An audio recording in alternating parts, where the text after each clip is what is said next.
Ulhasnagar railway स्टेशनवरती आपले उल्हासनगरमध्ये राहणारे काही महिला मुली हँडिकॅप आणि लेडीज डब्यामधून येत होते. तर हँडिकॅप डब्यामध्ये आपल्याच परिसरातील ओळखीचे आहेत. तर ते काही बेवडे आणि ते काही जण होते असे विद्रोही.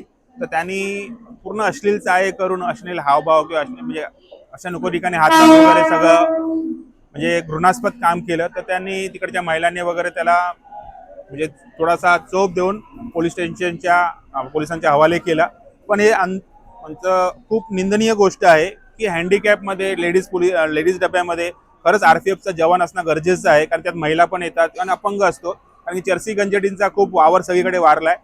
तर आमची पोलीस डिपार्टमेंटकडनं हीच विनंती आहे की त्यांनी यांच्यावरती कडक कारवाई करावी आणि ह्यांनी पुढे असा कुठला गुन्हा करू नये आणि ह्यांच्यावरती जी कारवाई होईल ती बघून दुसऱ्यांनी कोणी असा गुन्हा करण्याचा म्हणजे हे अजिबात प्रयत्न करू नये अशी आमची त्यांना विनंती आहे.